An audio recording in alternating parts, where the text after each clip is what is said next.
Breaking news Konda Surekha చేసిన వ్యాఖ్యలపై ఆగ్రహ జ్వాలలు వెల్లువెత్తుతున్నాయి. అటు సినీ ఇండస్ట్రీ, ఇటు రాజకీయ ఇండస్ట్రీ మొత్తం అందరూ కూడా కొండా సురేఖ వ్యాఖ్యలపై ఆగ్రహ జ్వాలలు వ్యక్తం చేస్తున్నారు. కొండా సురేఖ క్షమాపణ చెప్పాలంటూ లీగల్ నోటీసులు పంపించారు కేటీఆర్.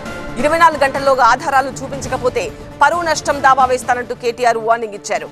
సినీ ఇండస్ట్రీ మహిళలను చిన్న చూపు చూడడం మానేయండి అంటున్నారు సమంత. సినిమాల్లో నటించే ఆడవాళ్లంటే చిన్న చూప అంటూ ప్రకాష్ రాజ్ కూడా ఆగ్రహం వ్యక్తం చేశారు. కొండా సురేఖ వ్యాఖ్యలను ఇండస్ట్రీ మొత్తం ఖండించాలంటున్నారు కోన వెంకట్. కొండా సురేఖ వ్యాఖ్యలు జుగుప్సాకరం, హేయంగా ఉన్నాయన్నారు రోజా. నిరాధారమైన మాటలు మాట్లాడడం సరికాదన్నారు హీరో నాని.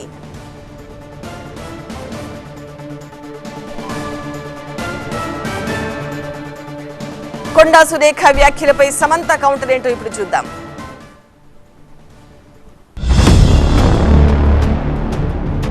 నేను సినీ ఇండస్ట్రీలో ఉన్నందుకు గర్వపడుతున్నా.